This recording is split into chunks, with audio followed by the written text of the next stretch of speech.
Mr. Ndaba, welcome to the show. Good evening. How are you doing today? I'm good, Doc. How are you doing?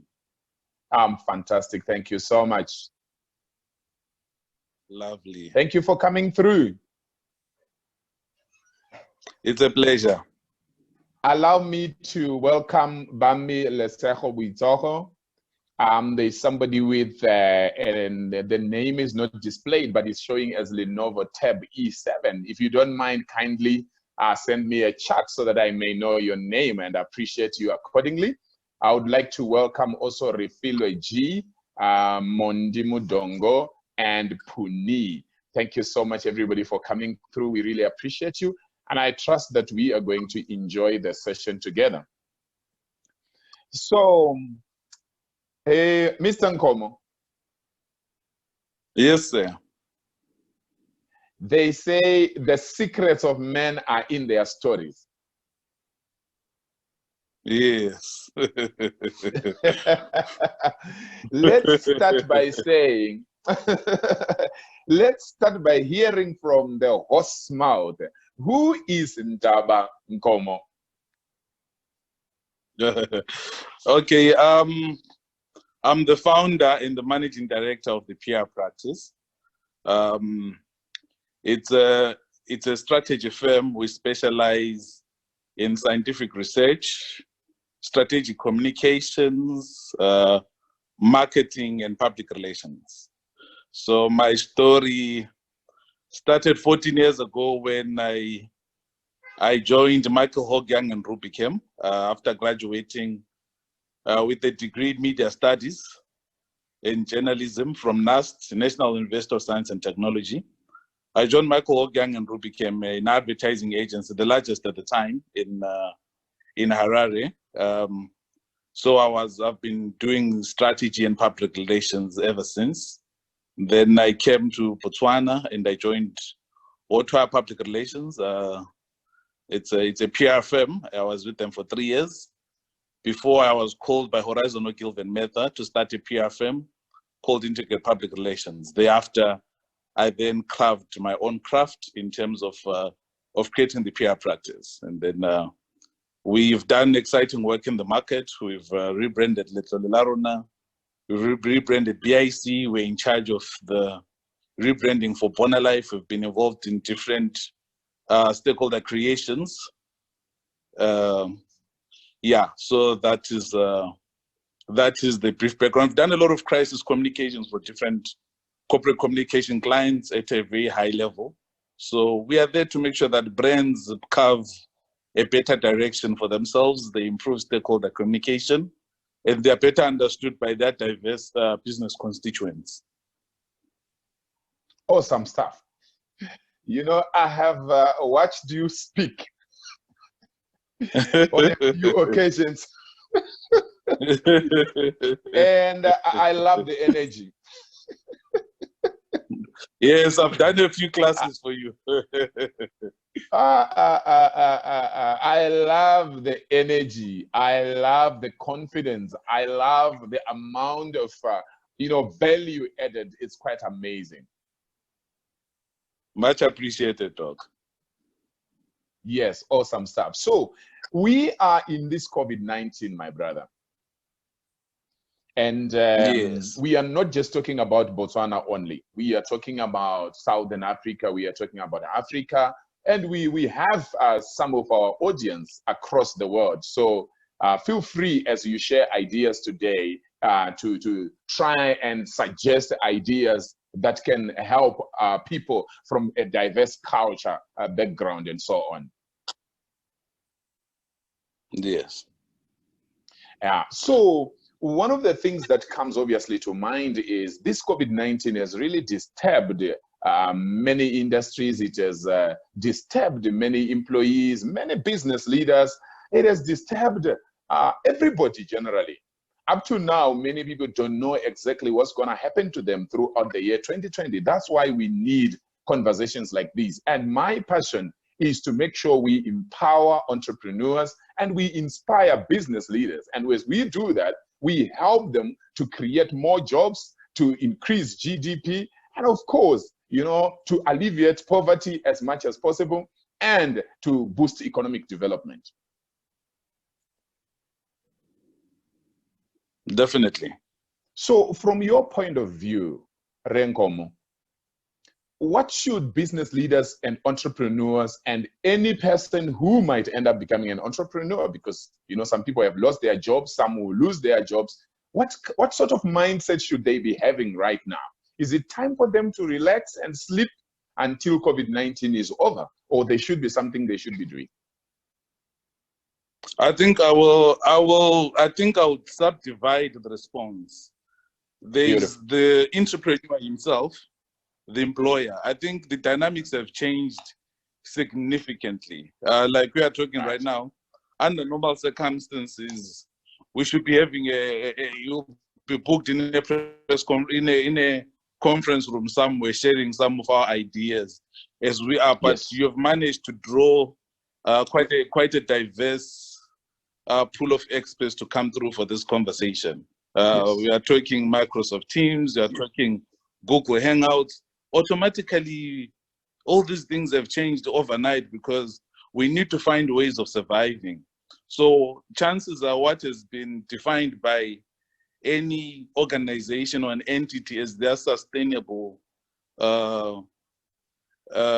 value or their sustainable competitive advantage, you'll find that probably that is eroded because of this period. Obviously, the top line in terms of the revenues will drop significantly. Tourism, the airline industry has shrunk almost to zero in just a period of a few months. And then remember what happened in 2008 with the normal recession. Even our diamonds exports from Botswana were affected, went through that recession as well. So you can imagine that this thing, the COVID-19, it's affected Europe significantly. The same thing with the US.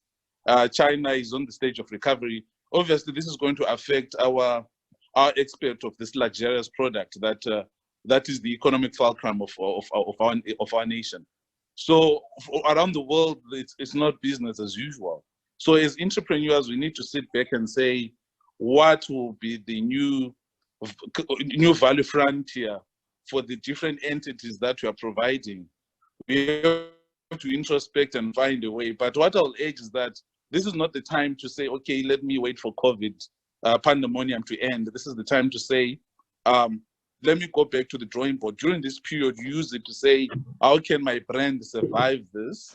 How can we create new value frontiers so that at the end of the day, the consumer behavior is changing? Where is the consumer mind shift right now in terms of your core market? Who's your consumer? What are they thinking? How are they affected? How do you remain relevant where they are concerned? I mean, an interesting example is that hotels around the world, including here in Botswana, they provided their facilities to government so that the structure remains alive in terms of showing that the value is constantly created, so that instead of making them white elephants, where going back to business was going to be much more difficult. So entrepreneurs have to start thinking along those lines. And then in terms of employees, I know that some of them have been, a majority have been affected, some have been laid off in certain markets, even in Botswana. The good thing is that our government has provided a bit of subsidy so that we continue moving forward. So for the employee, there are different courses online for free. Like there are digital marketing courses available. There are courses on entrepreneurship from trial basis, like Business Hive and others. You can go there and even Microsoft offers some of these modules for free at no cost at all. You can advance your skills so that you enhance your employability. That is the ability to make sure that during this period, you enhance your capacity and your personal brand value as an individual, because the market is going to be tough. It's important to find avenues in this quiet period of enhancing your skills. I'm loving that.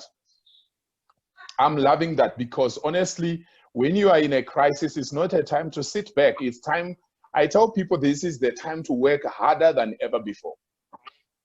Whether it means personal development, professional development or thinking and strategizing and re-strategizing and looking at your policies? Are your policies still, you know, enough, or you need to tweak them here and there? Yeah, or you introduce some new policies that can take you forward, whether as an organization or at national level or even at international level. No, very interesting. My team has been working remotely, obviously, and we've had this discussion to say, guys, we've been managing to deliver value to customers. We do strategies, we do their research right now, because for some of them, they're trying to find out in terms of their core market, their critical customers and the different stakeholders, their business constituents, where is the money, what is their thinking at this particular stage? Are the people going to migrate into different industries in terms of all the products can be substituted by other industries or by other means? So we've been doing that. And I was telling my team that, guys, do you realize that we are still able to deliver value at home? Is this an opportunity for us to rethink our model? Because we've got very nice, expensive offices in CBD. So we are thinking, guys, we are able to create this value, add this value, and we are working from home. What does it mean? Is it time for us to rethink where we operate? I mean, offices like Google and others around the world, there are times when they do these things remotely, way before COVID, and they're able to deliver value. Is it time for SMMEs and other entities to ring and say, guys, why should we pay 40,000 pula for rental monthly? Can't we just cut that cost and deliver that value in that channel elsewhere? So there are other avenues of reinventing ourselves. Beautiful, beautiful. Thank you so much for bringing that up. And then it also causes me to think that obviously for people who are in real estate, they also need to rethink the way they've been doing business. There was a time when I was talking. There was a time when I was talking, and I was getting a little bit concerned from a personal point of view to say, okay, fine, it's okay that people are building a lot of commercial property and industrial property, but is the consumption there and is it sustainable? And right now, seeing where we are and how people have tasted working online, I don't know, what are your thoughts concerning real estate? This is very interesting because we've got a good example even here in Botswana. It's published. It's public knowledge now. It's been published already. It's in the public domain. Cresta approached Laruna because some of the properties at the time, all of them were rented. So they approached them and said, okay, gentlemen, as a hotel industry, we can't pay a fixed rental monthly because our business is seasonal. We can't January, there are certain period when it's up, there are certain period when it's down. So they negotiated to say, guys, these rentals at times, maybe they're a bit of a challenge. That's what they said when we're trying to find out as media practitioners, what inspired the transaction. From a Cresta standpoint, the idea was that we can't be paying such rentals. So is it possible for us to load off by purchasing some of these existing hotels in terms of structure, the brick and mortar? Because for the landlord level, it wasn't sustainable as well, because this guy is pulling you down your rentals, and it wouldn't make sense. So Little Laruna, they ended up doing a deal where they bought some of the properties from Little Laruna, etc. So for the landlord, they're like, no, we are not going to pay these rentals at this much. So let's negotiate. So instead of leasing the different hotels, they thought it's a better model to actually buy those hotels so that they keep some of them under their book in terms of the assets, in terms of the asset register. So we've been having this conversation. People have been rushing to CBD previously. So people in real estate, they have to find related diversification. If you're in real estate, for instance, another example is that they've accrued a lot of knowledge. And as a result, that knowledge can add value where they can actually sell that knowledge and advise through training, etc.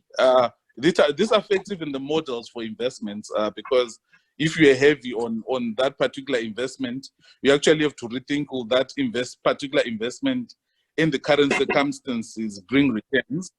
And I've got a good example for regeneration.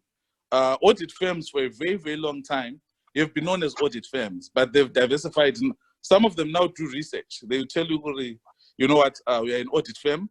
What if we do a risk analysis? What if we find out the market confidence? We can do a study, give you a paper and publish it. Because they are audit firms, PwC and them, because it's an audit firm, they use that brand equity to negotiate other avenues of value that they can give to the market.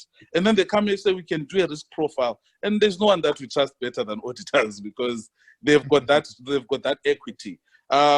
Grant Thornton in Botswana, every year, they give awards to businesses that are doing well. They're trying other avenues of extending value over and beyond audit. So in their management accounts, they've got a line for audit, which is the core business, but now they've got scientific research and surveys and studies. They've got risk assessment. They've got a number of products that they've introduced because they realize that, you know what, let's try and diversify beyond the current core value. So every entrepreneur and real estate alike, they have to say, okay, the first horizon of my strategy is offering core services, which is my core business. But even in strategy development, we know that you have to have horizon 2 because any value over time is eroded. So whatever you're introducing today, over time, it's either the value decreases or other people catch up. You have to build on other alternative opportunities that can enhance what you're doing in terms of the horizons of strategy. So all of us have to think like that if we are to survive and really stay alive. Beautiful. Thank you so much for putting that across. And there's something I like about the way you were talking with your team at the PR practice. You are showing that you are not the person who makes all the decisions, but rather you have a team working with you. And I think it's very important at this juncture for business leaders to realize that if you are going to try to go it alone, especially during a crisis, you will mess up big time. This is the best time to harness all the talent you have in your organization and work together for one cause. For me, when I look at COVID-19 or any crisis, I think of it as firefighting. There is fire that has come up. Some people had already prepared for fires, even when there was no fire, which means they understood risk management. Others, they didn't prepare. They didn't even know things like this will come, but it doesn't matter. It's here and we have to fight it. How do we do that? You can't do it alone. You need to work as a team. This is the best time to work as a team. No, definitely. That is, I mean, the definition of the big man theory of leadership has changed. In the past, we thought bosses are people who come here, they bark and we are all afraid and we have to go away and hide. And that has changed because the collaboration, your employees have to be your partners. In the business, we share management accounts every month to say, guys, these are the targets that we had. Any ideas on how best we can improve this? So that even when the year ends, we are saying, guys, we've done well. There's compensation for the team. They understand that we did well. When we didn't, they know. They come back and say, no, Chief, this is things are not good. I think it's best that we remain conservative in terms of expenditure so that the business is sustainable. So it's good to harness the potential of your team members. You are a coach, literally. You have to see that Refilwe is very organized, is excellent in client relationships and management. She understands the views of the customer and the briefs extensively, and then she's excellent for that. How best do we enhance it and increase the way that is concerned? Tabang, same thing, strong marketing background and advertising, what value brings on the table. Malema and them in terms of creative direction, in terms of design of adverts and creative. So we try and make sure that we harness both. And I like the point that you raised about crisis readiness. It's very, very critical. We've done a couple for different enterprises because when you're designing a crisis model for a company or an organization or an entity, what happens is that obviously there's the establishment of the crisis council, and you do this before a crisis. Don't say, oh my God, let's create a crisis council because we've got COVID-19. You create a crisis council that uses the risk registers of the entity to create what is called crisis scenarios. You preempt every situation. The document at times sounds stupid, because you preempt every possible situation for an organization based on their risk registers, and you prepare a response for each. It's a very tedious process. Organizations don't like being involved in it because every quarter we encourage them to rehearse, to say, guys, there's infectious diseases right now, this thing is happening. What do we do? What are the protocols? So we design, the organization design those particular templates, and then they raise them. Like the best hospital in the world doesn't care if you bring the best surgeons. Someone is bound to make a misdiagnosis where certain conditions seem like A, they turn out to be B. Medical information may leak. So before you even hit the ground to build the brick and mortar for a hospital, you write that full crisis document, the full crisis scenarios, and you rate them to say this crisis is a 5 scale, which is the maximum, or it's a 1. And then you also do what is called a probability grid, where you're like, okay, what are the chances of this happening? Is it low? And those are the things that you concentrate on.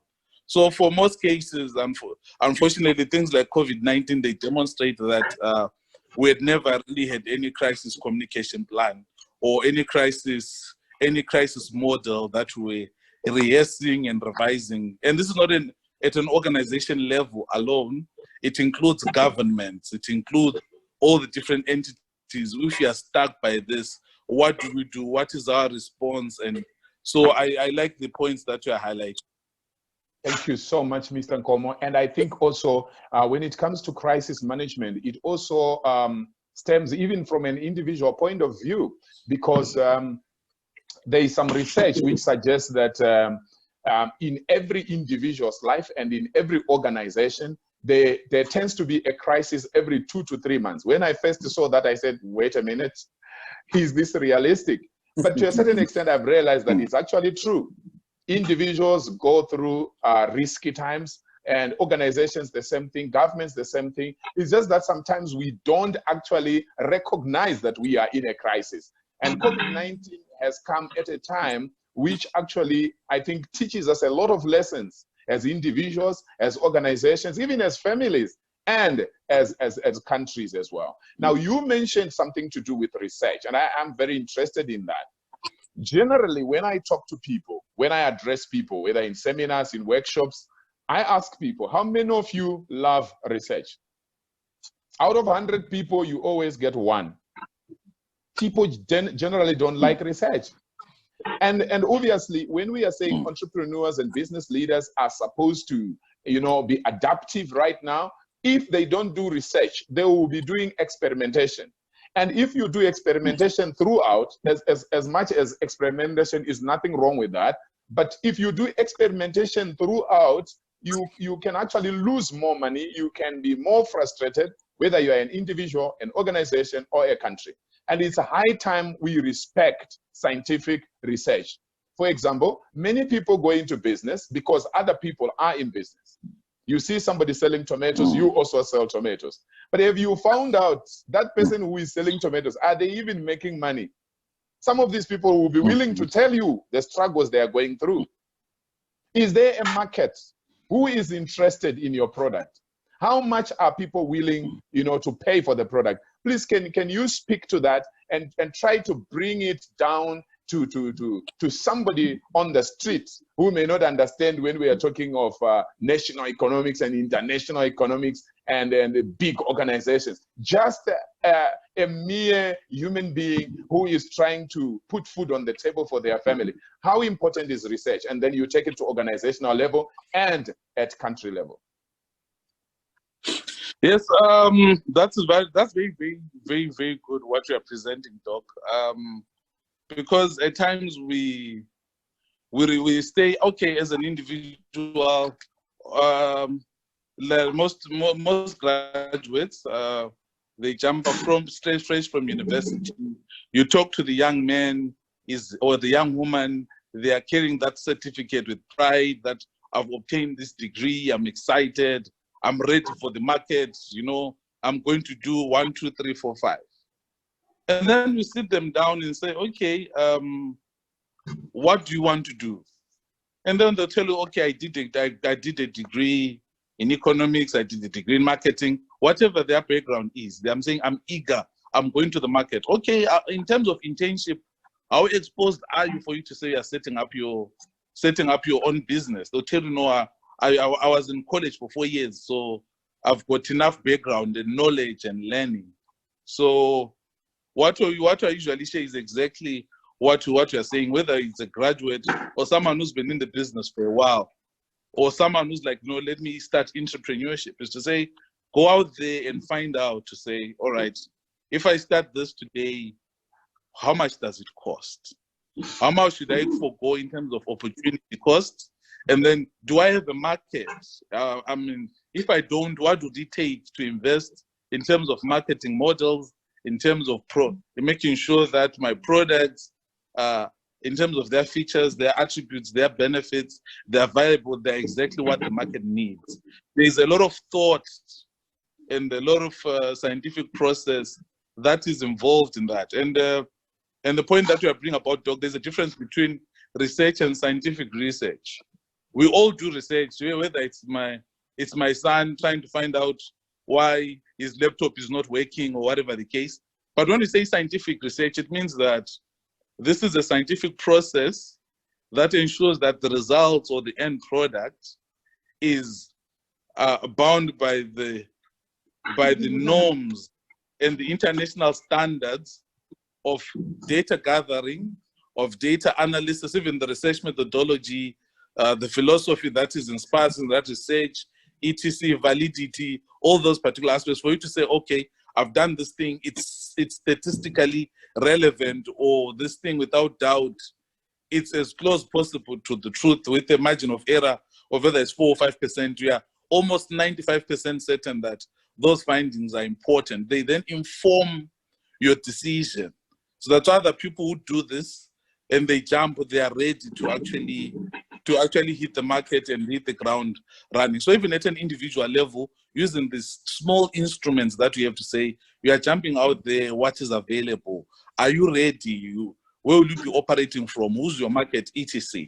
And then from organizational level, at times organizations, some are big, some are huge because we deal with different entities. Some are huge because of great balance sheets. They launch products into the market. Some of them are never viable.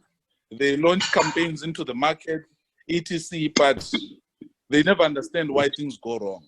So at times the research starts even with your own team to say, guys, we're doing an internal research where my team members rate me as an employer or as a CEO of a company to say, how do they like the culture?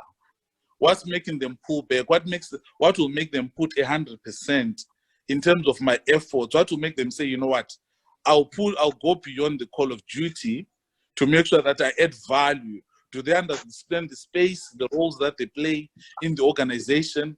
That culture, whatever we're trying to create, why are they resistant to it? Because from experience, I've realized that in some organizations, there are bank badgers that can sabotage even CEOs. Guys will tell you, no, we've been here for 40 years, Chief. We've seen all the CEOs come and go. Who are you? You know, that kind of thing. So at times it's important to say, okay, how do those people come to the table? What are their views? What do they bring to the table? So it starts internally as well to say, where are you in terms of the employee mind map and what do they want to do? Because when the team is not behind you, unfortunately, we are just singing to a choir, singing from different pages. So there's no collaboration. And to the external, your stakeholders, there are companies that do confidence surveys every year to say, what is the brand warmth? What percentage is it? What is the stakeholder confidence? There are instruments that you use to design those kind of research and find out this time it's low, this time it's why. What is influencing that? Are we losing the consumers, the customers that have left? What influenced that? What can we do? Etc, etc, etc. So those are some of the things that you can't do without. Millions of people are spent in campaigns, but no one goes back and say, wait a minute, what was the impact of that thing that I did? Did it add any value? What is the return? Etc. So the scientific research is very, very critical.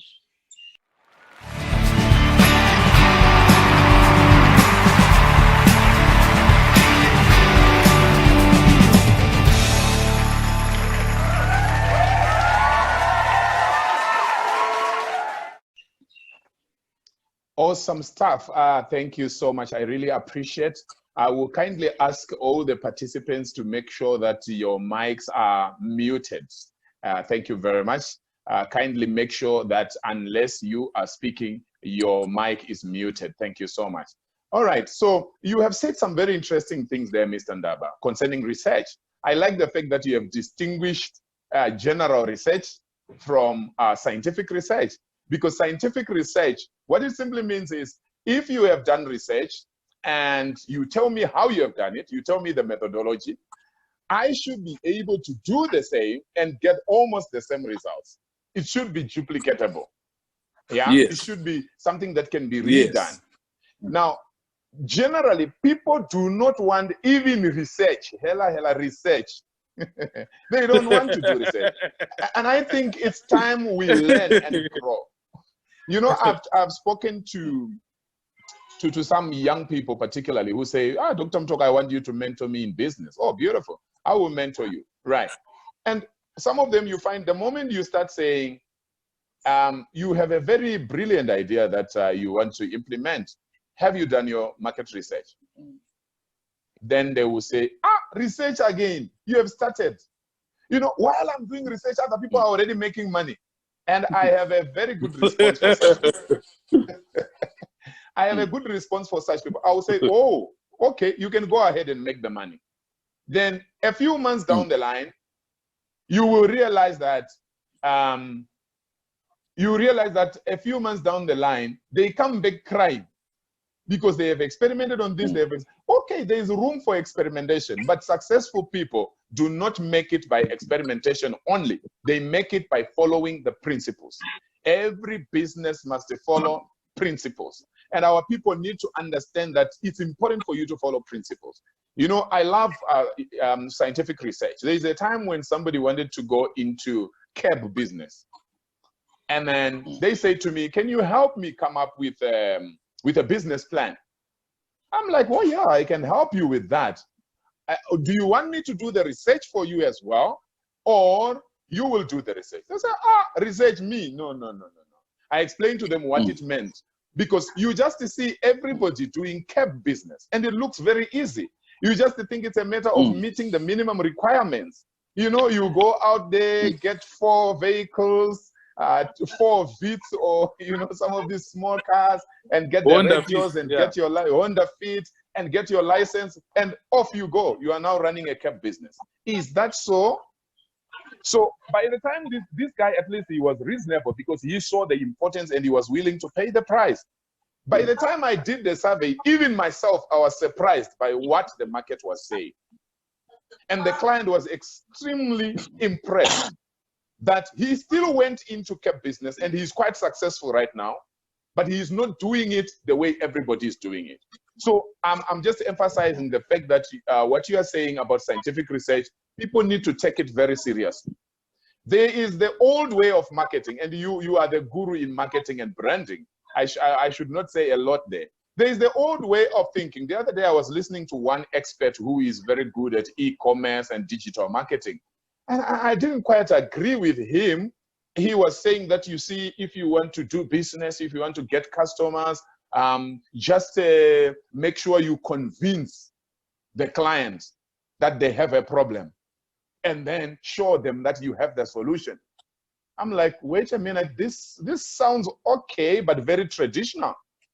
What is more important is actually to identify the client's problem, not you convincing the client that you have a problem. I think that's why people struggle in business. We make it difficult for ourselves because we go out there and we are looking. I come to Mr. Ndaba and I say, Mr. Ndaba, you see, your office, you know, it needs to be repainted. Can I run a business of this? And I try to put you under pressure to see that you need my help. Instead of me taking it very easy and talking to you, doing a needs analysis and understand where you are. And from there, I meet your needs. I'm the best supplier. Actually, part of the definition of marketing is anticipating behavior and the needs before they happen. So it's good for you to you can't force a product down my throat. That's how that's how most we've got different global case studies of things that went horribly wrong, and we've got good case studies of people that did it completely differently. I mean, if you look at Discovery in South Africa, they are doing wonders because they've got excellent data gathering tools. They speak, it's good to have health, it's good to exercise, it's good to do this. And then they've got smartwatches that help to measure and monitor. But it's a clever instrument of collecting data as well to see what's the health profile of our sort of consumer. So they brought a different kind of insurance where it's health-based. Now there's a bank that has been as a natural extension or related diversification where that is where that is concerned. You've got different case studies. Woolworths and now FNB came into the market and even disrupted what were thought to be the institutional big banks, came into the market, disrupted the business, and then by making everything more of lifestyle and everything else. They're like, no, but everyone sells bank accounts or savings accounts. But what if we remodel this to say, you know what, this is lifestyle? So they got into other markets as well, into other industries, whilst they are still a bank, but still within their particular portfolio. So, and then we've got the Nokias that the CEO one day said, I didn't do anything wrong, but somehow I lost. Yeah, it's a very big lesson there, and it happens every day. And I think you bringing such examples of big organizations shows us that if this can happen to big organizations, even as individuals or, you know, small players, we can learn the good that they are doing, being creative, being adaptive, being innovative, and not sleeping on the job. If you don't innovate yourself, you get out of the market. Definitely. And then something that's not written in any of the leading business schools is the love and passion. There's no Cambridge or Oxford that can teach you this. I've got a very exciting example. At some point, we were doing work for the Botswana Funeral Association. These are gentlemen and ladies that own different funeral parlors in the funeral homes in the country. So at some point, we went for a conference in Polokwane.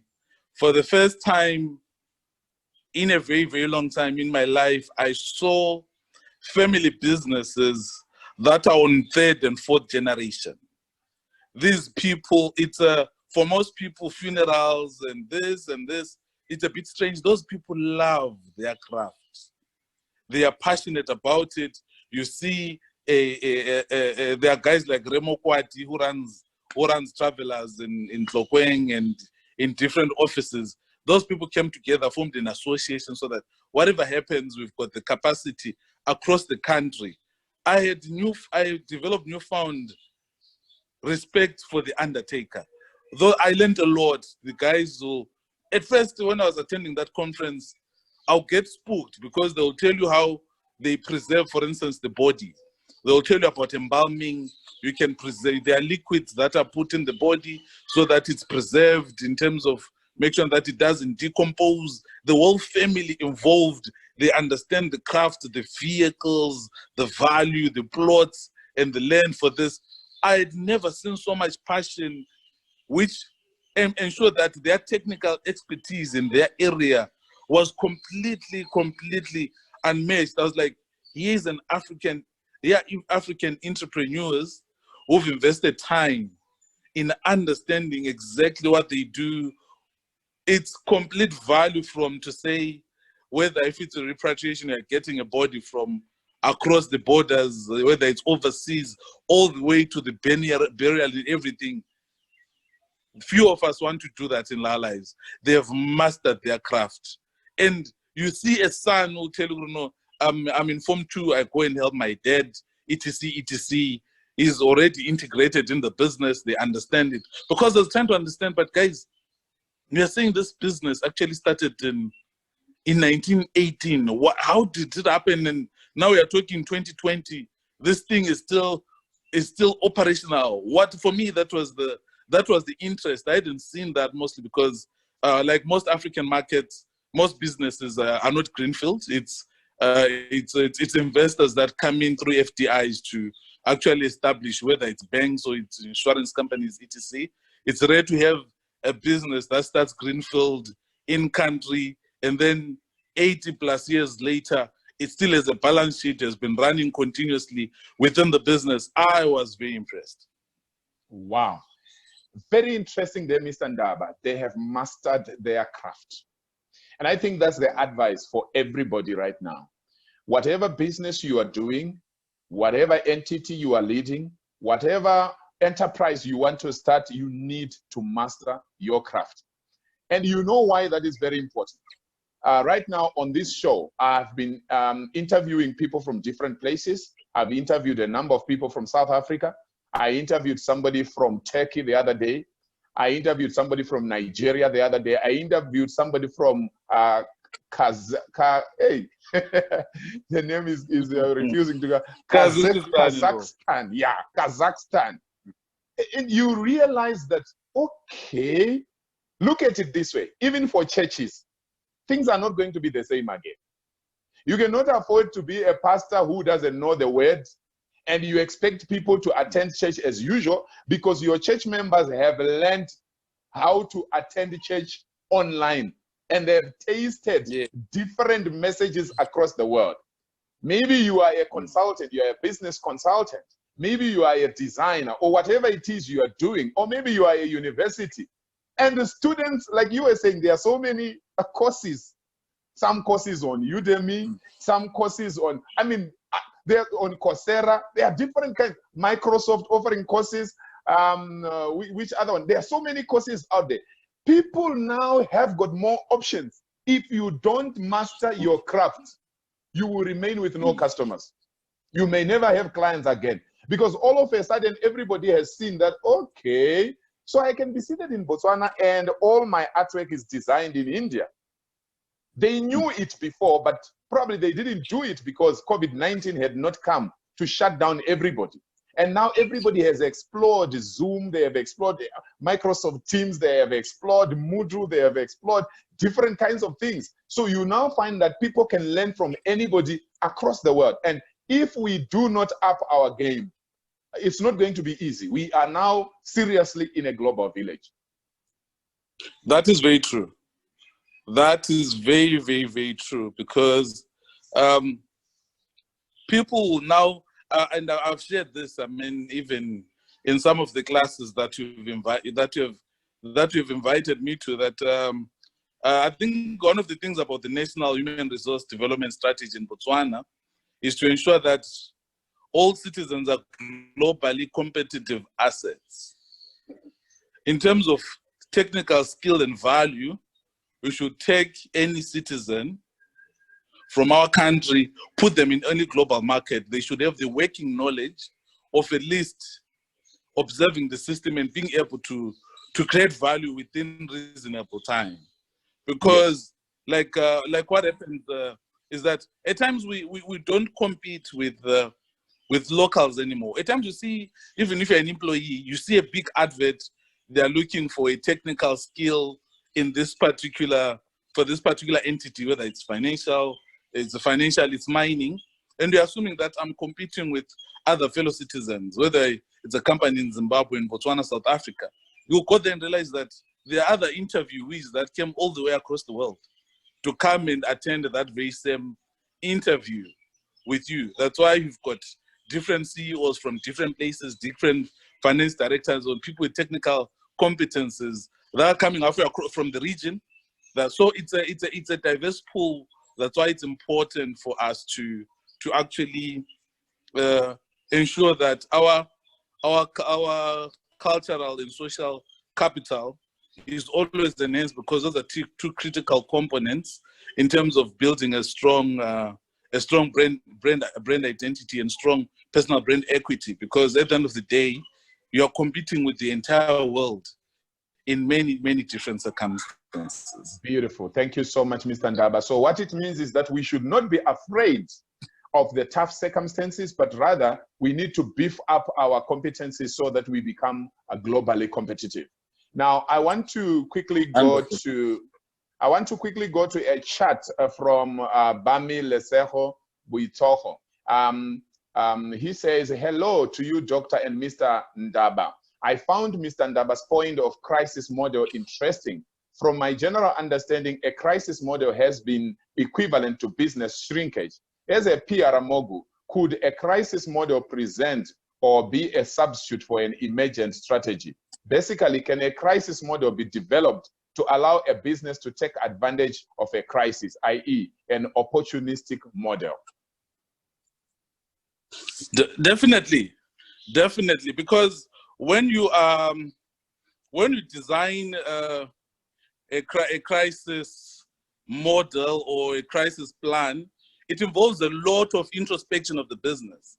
It strongly interrogates areas of weakness, areas of strength, and how best to respond to those. So you realize that if you do this properly, all industries are built on certain assumptions. So whether banks normally operate within the same assumptions that build a bank, same thing with insurance companies. So what happens is that when you do your crisis modeling for your company, chances are you'll find weaknesses that you can actually capitalize on and find opportunities where all of a sudden you've closed up the gaps that existed and you're now above industry in terms of standard because of the same crisis models. Because 3/4 of the time, like a crisis communication model for a mine, it doesn't matter whether it's Orapa or whatever, chances are because it's the same industry, chances are that the fundamentals upon which that industry is built are similar. So when you identify these gaps through a crisis communication model or a plan or a policy, which is built on serious introspection, there are opportunities that you can get definitely that can make sure that you're above industry standard. I'll give an example. If you look at Capitec in South Africa, I'm not saying it was built from a crisis model, but from serious introspection of the industry, they realized that their model of simplicity, say this whole paperwork for me to open a bank account is not necessary. They went purely high tech, and now Capitec is one of the most competitive banks, one of the top banks in South Africa, and it's relatively new versus established entities that had spent breadth in terms of the brick and mortar and the different things that came across. So yes, he's right. You can definitely create new dynamic capabilities from the business, from a crisis communication model or a crisis communication policy, because it comes from a rigorous risk exercises, and you come out and all of a sudden you're tops of industry.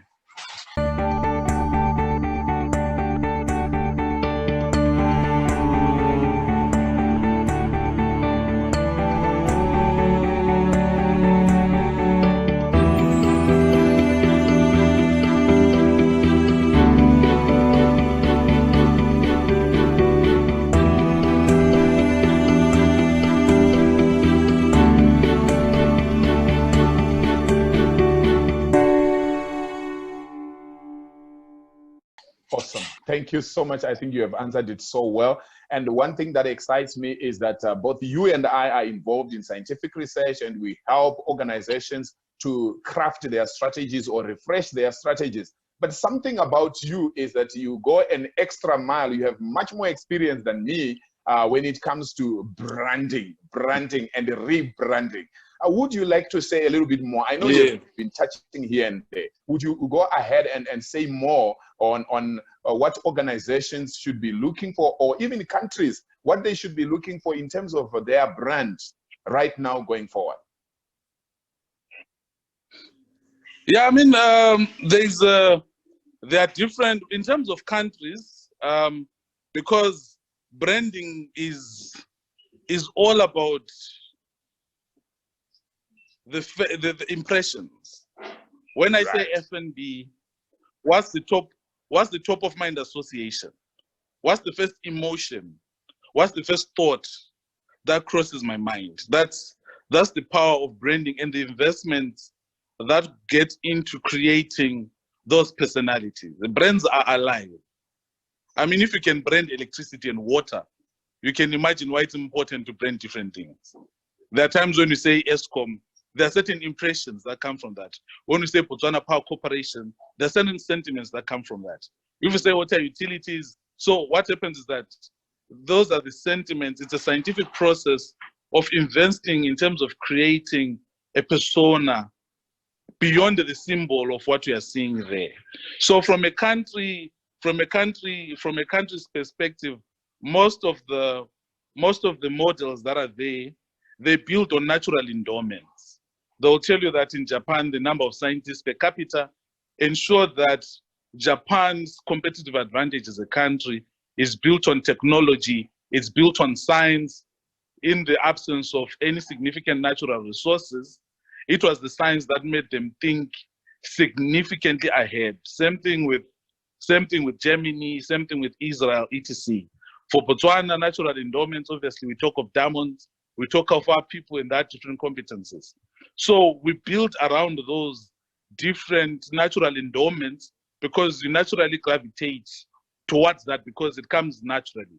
And because different countries have moved, like for instance, if we are to say that, let's try and China's competitive advantage in countries like India is the number of people that are there. That's why even Apple and some of the products, you realize that some of the components are done in China because labor is relatively cheaper because you're talking over 1 billion in population. So those are their natural endowments that has found them find a unique niche within the global market to say, guys, things may be designed in California like what they write in Apple, but probably assembled in China, etc. Because the labor costs of the wages, etc. are quite different. So countries have to find their natural endowments so that they create a different message. Africa is known for safaris, is known for the game, in terms of games of safaris, etc. There are different things that are known for as a country, so it's important to, there are different thinkers around this. There's Michael Porter, there's Arnold who develop and design different models in terms of competitiveness of different countries. The same thing applies to brands. It's important for you to spend time. There are guys who say a brand is no longer what you tell yourself you are. A brand is what the customer out there says about you in your absence. Yes. So it is that whole investment that goes to ensure that the different sentiments that are mentioned about you are what you want to hear. Because the times we sit in big glass offices and say, in terms of where we are concerned, guys, we are 1, 2, 3. I'd want to use payoff lines for companies, but you go out there and find out that it's actually the opposite. I can use Nokia because it's a published case study. They always assume that as the global leader for mobile, etc. They spent enough on this and that, but one day they woke up and realized that the market had moved significantly. So brands are personalities, and you have to treat them as such. You have to invest heavily as such, so that at the end of the day, it makes sense.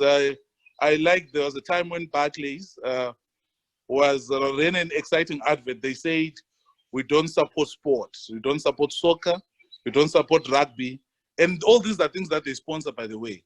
But they said we support the human spirit.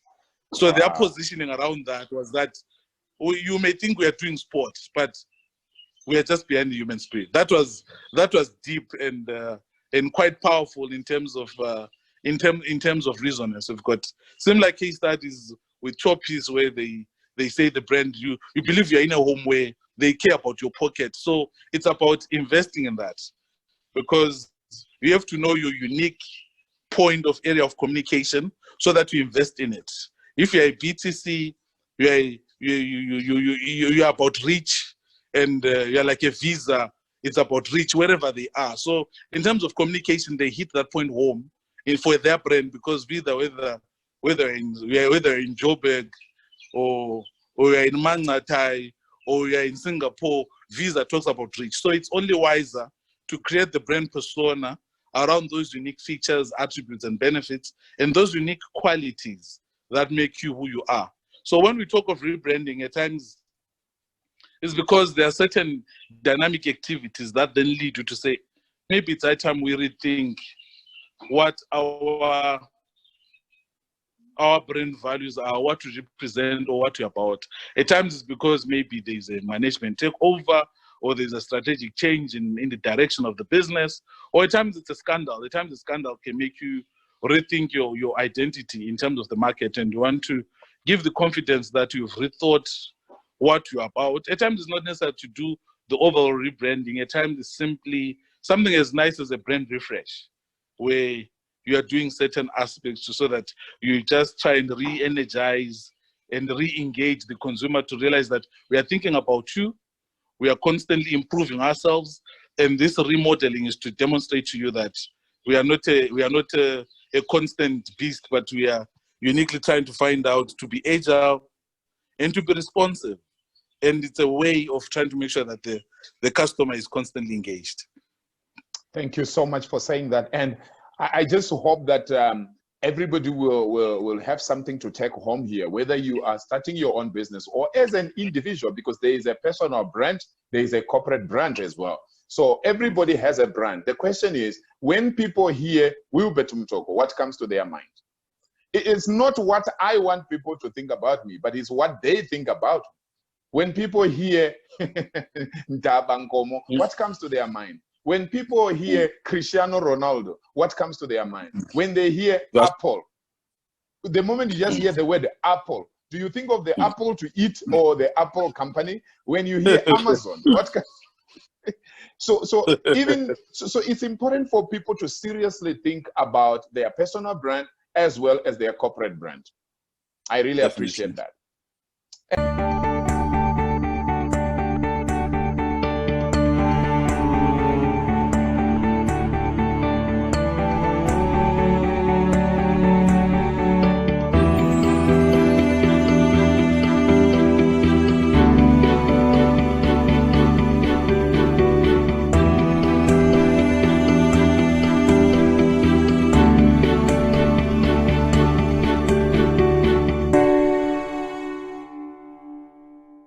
And then there is a chat. There's a chat that came here from Mondi Mudongo. He says, the most valuable impact of rebranding on the mind of the consumer or customer in view of the fact that rebranding does not mean change of premises. What should rebranding do to attract new and lost customers or consumers? Okay, it comes down to, I'll talk to the rebranding that we've done for different entities. Mostly it goes through extensive research. There's a recent rebranding that we did. What we did is that we do stakeholder classifications to say, okay, we interview the regulators of that particular client, we interview customers. In terms of different sizes, obviously we find out the population for these, and then we do a proper sample calculator. And then when you say customers, this includes people that have cancelled or people that have left you. So guys that have decided that, you know what, I'm leaving. I'm not dealing with this customer anymore. So organizations tend to have these, whether it's a bank or an insurance company. If it's insurance, it's people that cancelled policies and left, or people that are no longer subscribing to those policies, or people that say, no, I'm opening my account somewhere, or people that say, no, I'm switching from this particular product to this particular product. So we do that stakeholder classification, and through a sample calculator, we get the right sample, talk to all of them. We design the data collecting instrument is broken down to ensure that we sit down as well to say, guys, this is the data collecting instrument. Usually it's different. What you ask the regulator, what you ask your customer, what you ask media. We also ask media as well, because they're the gatekeepers. What they think about your brand will affect what you read about yourself every day. So it's also important to think where's their mental mind map as far as your brand is concerned. And then you speak to your CSI partners. It's broken down extensively. You design data collection instruments for such. So that end of the day, even your rebranding exercise it ensures that you understand the mind map of your consumer. You understand the mind map of your regulator. The regulator is the guy that can take out your license, or is the guy that can say that person has been banned. It's important as well in these surveys that we do to ensure that you understand their mental mind map as far as you are concerned.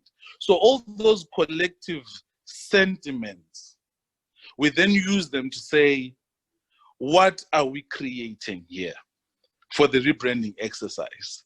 It has to be premised, it's evidence-based approach. It has to be premised on scientific instruments. Then you come back and say, guys,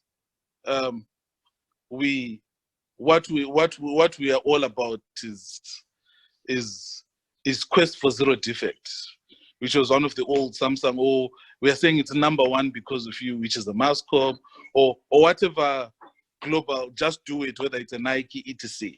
So over time, that's what it comes to represent. So rebranding or a brand refresh, for it to be effective, it has to be evidence-based. It's like a doctor when you walk into his office and he's like, Chief, you look too fat. I think I'll give you tablets for high blood pressure. That's not how it works. So he has to sit down and do a proper diagnostic and say, okay, I think the challenge with you after having done tests and done a proper diagnostics, I'll recommend 1, 2, 3, 4, 5, 6. So that is how rebranding works. If you just sit down and say, okay, guys, we are rebranding because we think we are too old now. At times remember what happened with UB?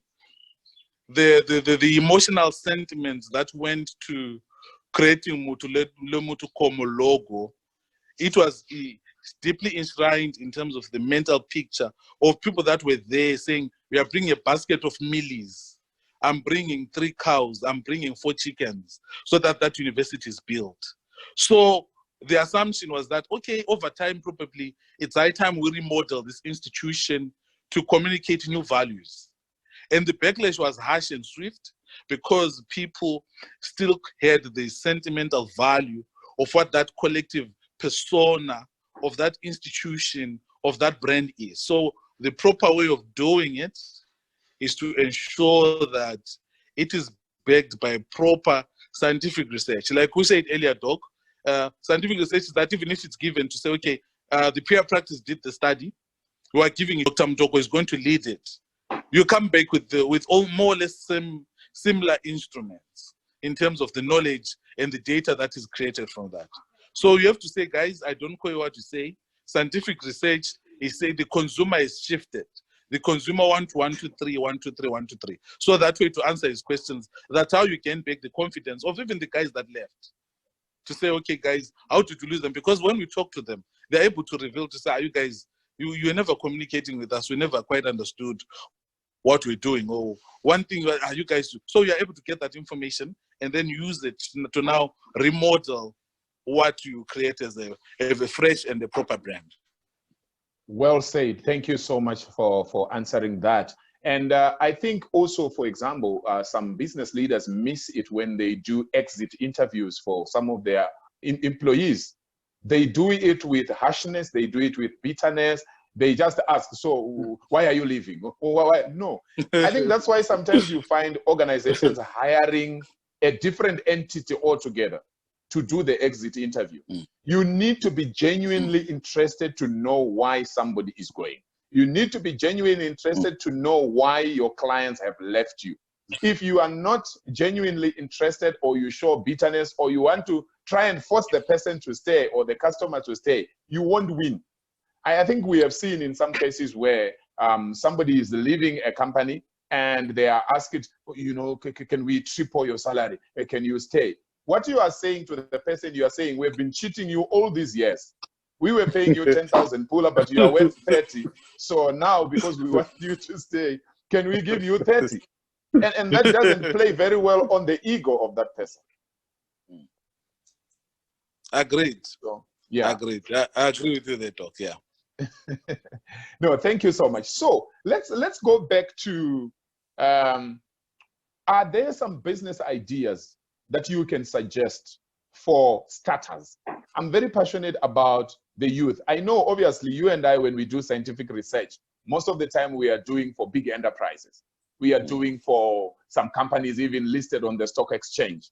And these are things that we don't talk much about, because yes, it can inspire some people, but some people, they feel like, we are left out in this big talk. So let's come down to a little Ndaba, a little Wilbert somewhere, who is aspiring to be an entrepreneur, who is aspiring to be a business leader one day. This is the situation where we find ourselves. Are there business opportunities that have been created by COVID-19? Are there business opportunities right now, or business opportunities after COVID-19? Anything that comes to your mind? When you talk about the youth is the youth is big on technology, right? Or the use of digital platforms. You and I talk. There are certain things where your teenage daughter will say, but Dad, come on, what's wrong with you? They can then take these things, and then all of a sudden they set you up and etc. So there are certain endowments that are amongst young people. I know a couple of guys, like the guys that the Socialite. It's a social media agency in Botswana. They've got an impressive clientele in terms of corporates. These are young guys that said, you know what, they understood social media. They understood the different data metrics for social media, how it can be manipulated for brands, how they can do that. So they found their value. Say, I know what, these old-timers in corporates, they worry more about these areas. Dr. Mutoko can do a great strategy for you. But in terms of the digital components and how best the brand can be alive on digital media, it's a unique opportunity. So the young people there, they've got a strong edge. But my recommendation is that before you start, volunteer. Because I think for me, the challenge is that at times you've got those big ideas. It's good, number one, identify what your strengths are. Then go to a business and say, guys, this is me. Can I volunteer? One of my senior peer consultants came to my offices many years ago. She was a young girl, fresh from college, and she's like, no, I'm here to see what I can do. She was just getting an allowance. We trained her within the business, we incubated her, etc. Right now, she's the team leader for the business. So the patience for all those years, has paid off, because she learned the craft, understood the market, understood the industry, understood what's the mind map, what are the value points and the value frontiers for the business. So as a young person with that bright idea, there's no harm in being exposed within a particular, because in terms of personal branding, there are two things. There's social capital. Social capital is about who you know, who's in your network. I know Dr. Mutoko at BAC. He's a pastor, etc. You are part of my social capital. The clients that I've dealt with over so many years, they are part of my social capital. So a strong personal brand, a strong social capital, which are people within your network, and that is created over time. So at times it's difficult for you to do it outside of the body of a particular industry. You have to be within that particular industry first, get exposed, understand who's sitting where, who's doing the what are the strategic partners that exist within this particular industry, who is within this particular value chains. And then the other thing, obviously, it's cultural capital, which has to do with the knowledge that you possess, the craft. So at times it's good to say that, okay, I want to open a business, but my other people will put it differently, because I don't dispute the fact that there are people who there's a friend of mine, Kali, who started Kali Clothing. He has never been employed all his life, but he managed to create a strong merchandise entity and has created value over the years. There are people who've got that capacity and that capability.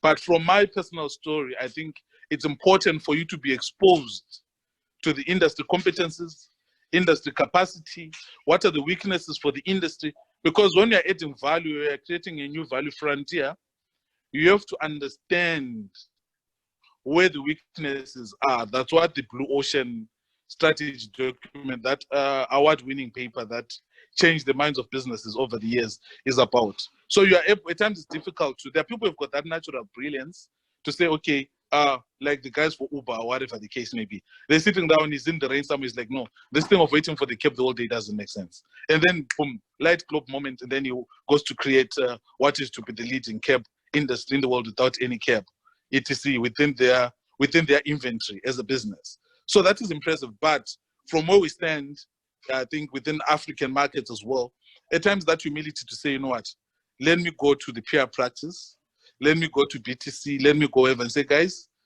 even if it means that I'll talk to my parents and say, guys, just take care of me while I at least get interned at BTC or whatever institution that is there for a year or two. You are much better than the guy sitting at home saying, let me start a business. And like what, you know what, at times doing something without research, like you're saying, it's actually a form of research, but a painful one. You don't want to say you've done research for 3 years, you are trying to start a business, and you've never been exposed. You are data gathering in that process. You are researching, but it's a painful way of doing it. Rather than say, so for me, the industry network is a necessary first point. Even if you want to challenge the industry later and say, you guys have been doing it all wrong. Like what Airbnb did. Just because they're exposed to the industry first. And then they're like, okay, guys, for you to own the whole hotel probably doesn't make sense. So let's say if you've got a nice house listed, there are fees and franchise fees that are paid, or lease fees or etc. that are paid through the body. That's what you come for. So if you want to join an industry, for me, for the young people, don't mind the whole thing where guys are going to buy lunch and they're buying KFC, and when you're sitting there, you're eating from your lunchbox. It's part of the process for you to get acquainted with whatever you need. And then when you're out there saying, I'm starting this, you've gathered enough data or evidence to have a strong standing point. That's awesome. That's awesome. Thank you so much for that. Let me quickly read a chat here from Ripilwe Ramadi. She says, my leader at work had the opportunity of being at Facebook some months ago.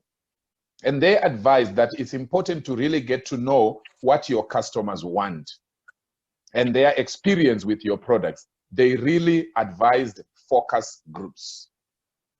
Thank you very much, Ripilwe. I am very grateful for the conversations we are getting and the chats that are coming through there from Bami, from Mondi, and now from Ripilwe. So she's just impressing upon what we are talking about to say it's important to know who is my customer, what does my customer want.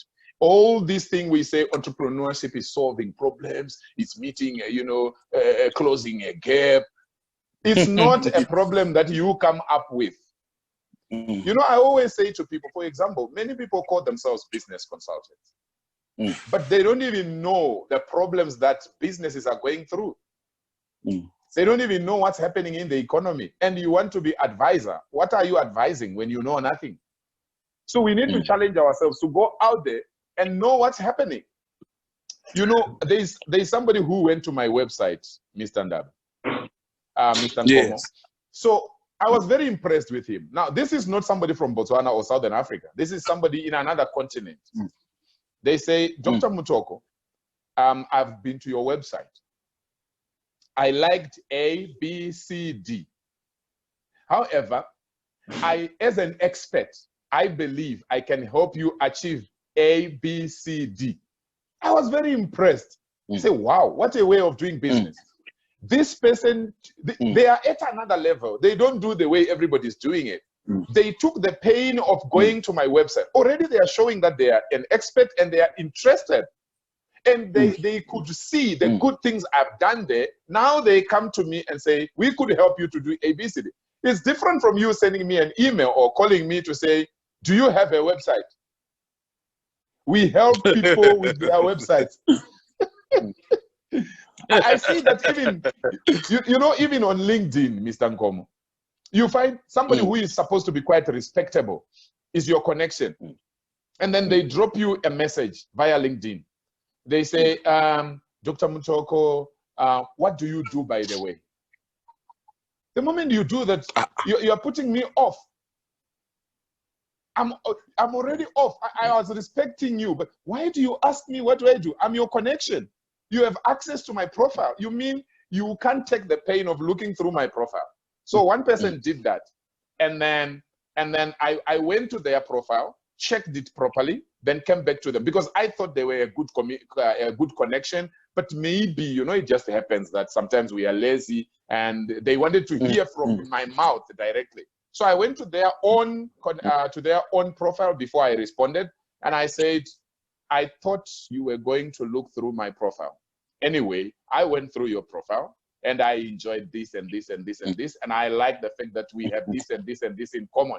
And they responded, I'm so sorry. Now they realize they are But imagine if I didn't think of that person as an important connection, I was going to disconnect with them because they have shown no interest. Why would you ask me what I do? Why did I put a profile? Why did I spend months and years building my LinkedIn profile for you to read, and then you come, you ask me, what do you do? That's the same thing we do in business. That's the same thing we do in business. We don't even understand what our customers are going through. And that's why I'm saying to people, during a crisis is the best time for you to catch up with your customers. Even if your offices are still closed. When was the last time you spoke to your customers?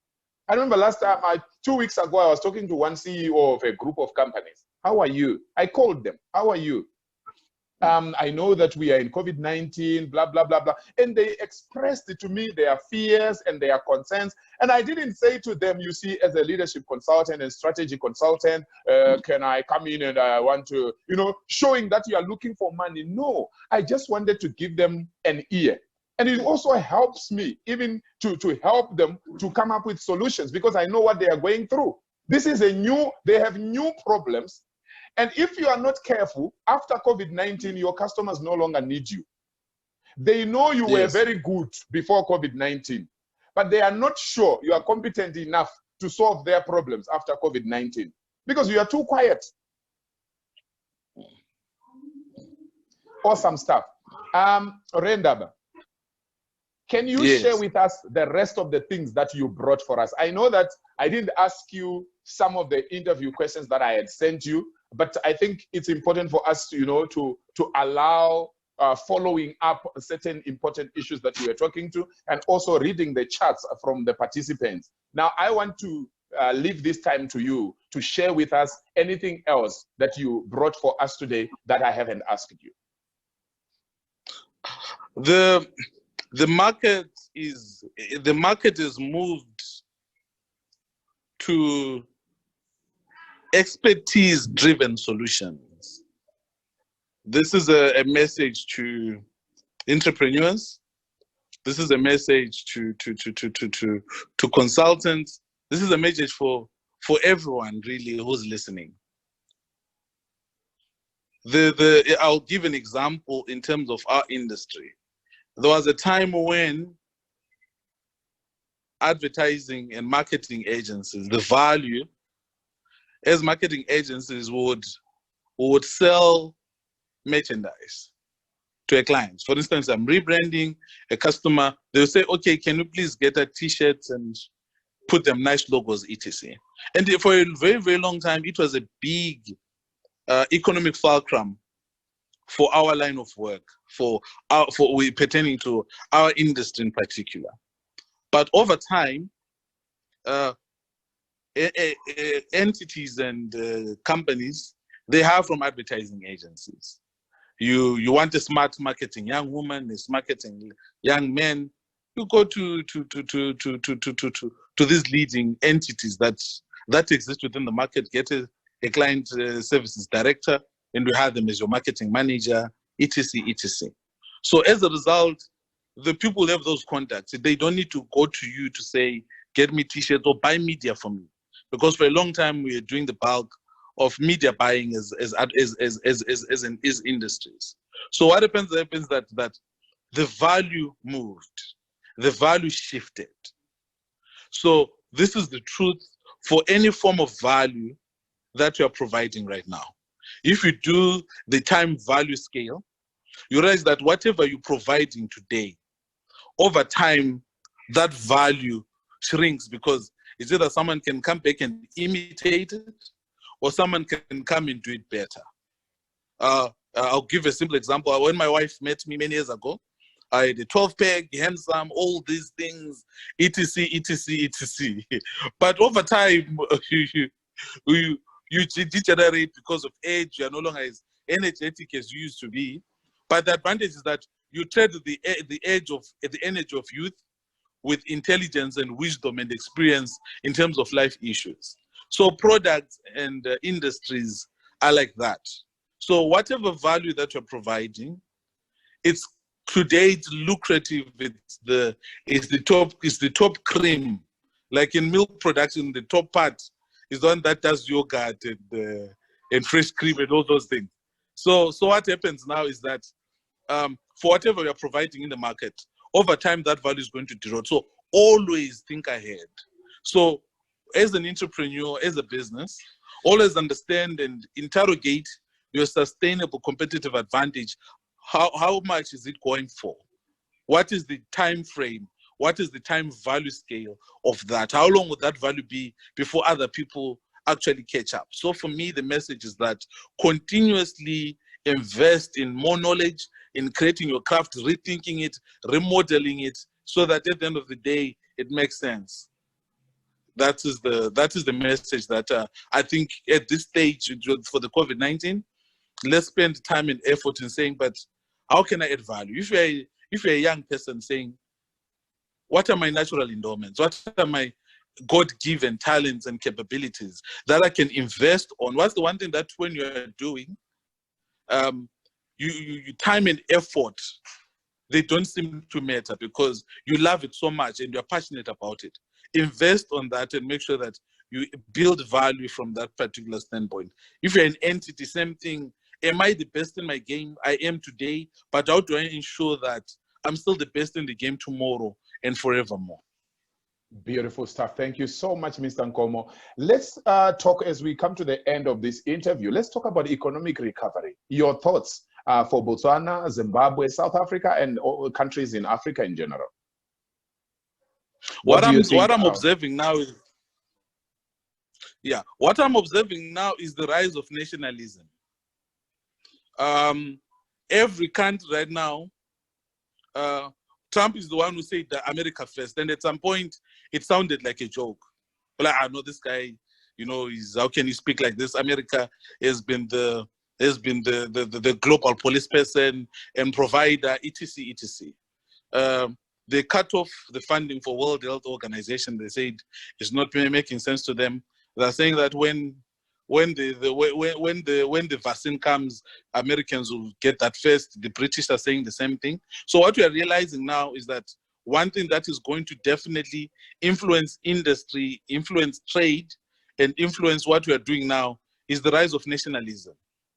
So what the advice that my thought process is that as Botswana, for instance, we can invest in building in-house or in-country capacity. For instance, whether it's manufacturing, we've got small locally registered companies that have got small capacity. Let's empower those so that the manufacturing backbone is strong, because there will come a point where, because everyone is inward looking, everyone is saying, okay, guys, let's do this for our people. There will come a point where it's important for us to reduce the import bill by redirecting some of those funds in terms of making sure that we enhance the existing capacity of our own, of the different industries within Botswana or within whatever we're doing. It's important for us to rethink and introspect and say, how do we build capacity? In Botswana, primary industries like factories, etc., they haven't been that active, but there is existing capacity that we can invest in so that, okay, there's a local registered company that is providing, that is a cement maker. Probably it's important for us to use these guys for local projects before we actually import. That helps to make sure that there's value that is created, etc, etc. So I think for me the advice is that the form of trade as we've known it is going to shift, because every country right now is worried about its own people. So that worry has to extend even in terms of how we spend, so that we capacitate the different industries until we go back to normal again. Beautiful stuff. Thank you so much. I really, really appreciate your time. And I know that our community is going to appreciate this. I don't know from our participants, we are extremely grateful that you joined us. We have one who didn't put their name. They called themselves Lenovo Tab E7. And we have Monty Mudongo, we have Refilwe, we have Ruth Manyukile, all the way from the United Kingdom. And unfortunately, we lost Puni somewhere along the way. And we also, Bami had to go because his battery had gone low. But he was very appreciative. He actually sent a message. Let me quickly read it for Mr. Ndaba Nkomo. Bami says, sincere apologies that I have to leave the meeting. My battery is almost out, but I thoroughly enjoyed this real-time business talk, sir. Awesome stuff. Much appreciated. Yes, and interesting enough, Bami is involved in one of our radio stations here in Botswana. I've been in on one of his entrepreneurship shows, and we were talking there. So he has a very big interest in entrepreneurship, and that's one of the reasons why he keeps on coming when I'm doing live shows. Thank you so much, everybody, for participating. Are there any last questions or comments from the participants? Otherwise, no questions. I really appreciate it. It has been very impactful, and I've made lots of notes. Beautiful to hear that. No, thanks, Mudongo. Thank you, Remudongo. Highly appreciated. And Refilwe types, she says, thank you very much. Awesome stuff. Nkomo, are you still there? Yes, Doc. Yes, I'm here, Beautiful Doc. stuff. Yes, I hope we are going to have you again on the show. I look forward to it, Doc. Thank you Yes. very much for the opportunity. I really appreciate you coming through, and I appreciate our participants. The Lord bless you. See you again. Thank you very much. Bye-bye. Much appreciated. Bye. Okay, thanks.